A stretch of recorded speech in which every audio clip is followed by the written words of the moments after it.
Welcome to the Heavy Spoilers Show. I'm your host Definition, and this video we're breaking down Season 2 of Kingdom. The long-awaited zombie horror follow-up is finally on Netflix, and if you've been left in the dark over the way things ended, then this is the video for you. Throughout it, we're going to be breaking down the main plot of the season and discussing where things could be going in the future. There will be heavy spoilers here, so if you haven't had a chance to watch the show yet, then I highly suggest that you turn off now. Make sure you subscribe to the channel to never miss a video, and please drop a like if you enjoy the content. With that out of the way, thank you for clicking this. Now let's get into our breakdown of Kingdom.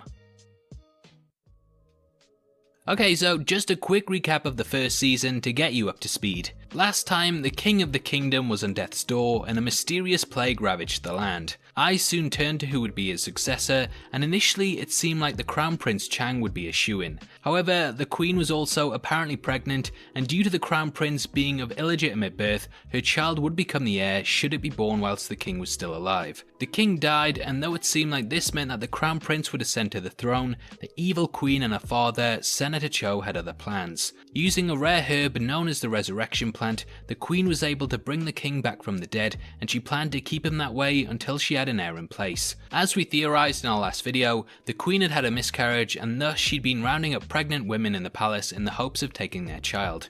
There was a mole within the Crown Prince's group, and to make matters worse, the zombie king had passed the disease on to others, and now the undead virus was spreading like wildfire throughout the land. The Crown Prince saw this firsthand, and Season 1 centered around him fighting off the plague that was tearing things apart. Cho did whatever he could to kill Chang, and the first season ended with him sending a legion of the undead to a location where he was making a stand. After some backstory to the herb, Season 2 picks up almost immediately where the first season ended, with the Horde storming the Crown Prince's forces. I've always viewed Kingdom as a class struggle story, and this is definitely exemplified here. In the first season, many of the rich characters hosted large banquets, whilst the poor literally ate one another, and here that aesthetic is continued.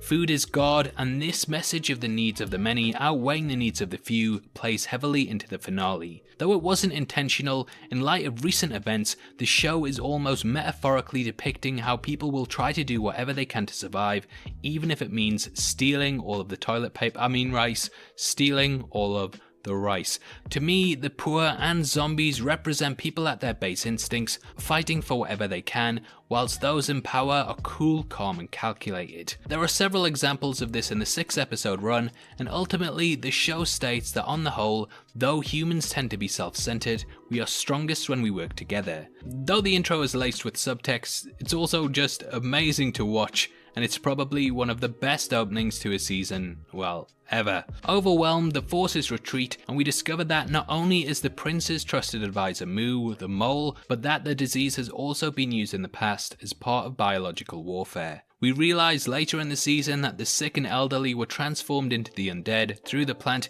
and used to fend off the Japanese forces 3 years prior. Once more, this shows how the higher-ups have little regard for the frail, and the show is eerily similar to current events. This is clearly an aesthetic that has been prevalent throughout history, and Kingdom does a fantastic job of reminding us why it's such folly.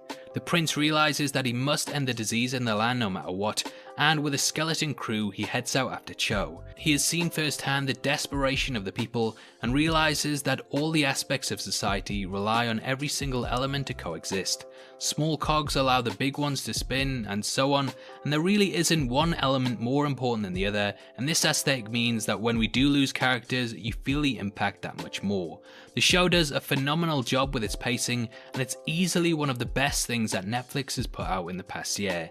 Kingdom really hits the ground running and doesn't let up, and because of this, it's an incredible ride from start to finish. Upon arriving at Mungyong-sung, which I'm definitely pronouncing wrong, the group are ambushed and the Crown Prince comes face to face with his zombified father in an arena of Cho's making. Cho kills one of the royal generals named An, who attempted to expose the truth of the undead king. He's shot when removing the barricade that has the king and prince locked in together, and this comes at a crucial moment. The king beheads his father in front of an audience and is therefore denounced as a traitor. The news of the king's death travels throughout the land, and the queen makes her play. However, the prince and co have a plan in which they use the resurrection plant to bring Anne back to life, and this brings light to the lies. Anne attacks Cho directly after blood from a soldier is splashed upon him, and finally the armies of Cho realize that the prince was telling the truth. Sebyai, whose name I'm also definitely butchering, leaves the area with Cho as she's attempting to keep him alive in order to study the disease. Aided by Mu, we learn the reason for his betrayal. As we learned in season 1, his wife was pregnant and she was taken to the palace and kept under the guard of the queen. Mu was told to keep a watchful eye over the prince and report back on his moves, and it was insinuated that harm would come to his wife if he didn't. Cho is reclaimed by his forces, Mu is murdered, and in the same moment his child is taken from his wife and pronounced the heir. It's a massive gut punch for the midpoint of the season, and I really appreciated the expertly crafted writing here, and it was brilliant watching seeds that were planted in the first season come to fruition. Sebyai discovers that the resurrection plant actually produces a parasite that causes the undead to rise, and that by exposing them to water they will die.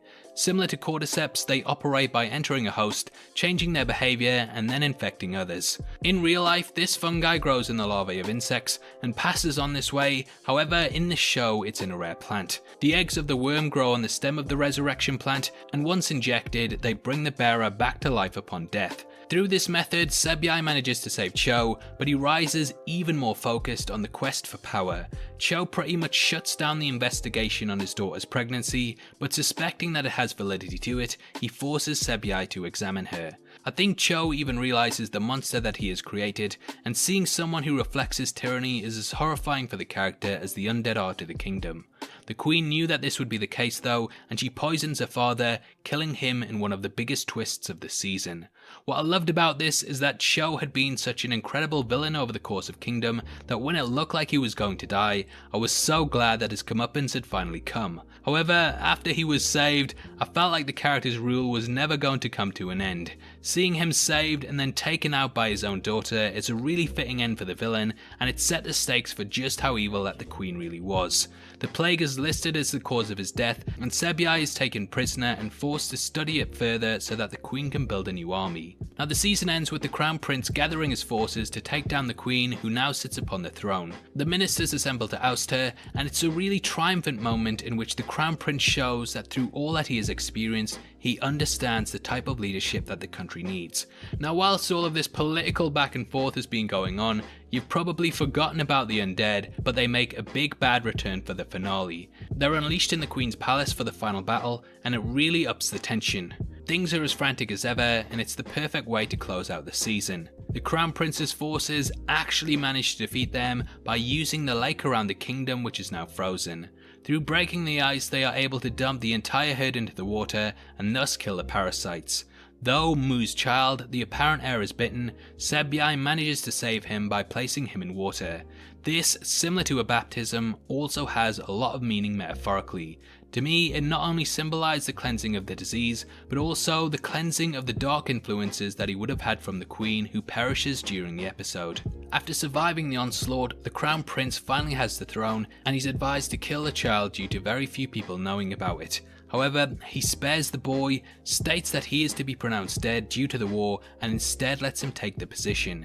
Now, one of the big reasons that he did this is because of his loyalty to Mu. Though he was sent as a mole, he still stood side by side with the prince and saw the things that he did, and thus he does not kill the baby.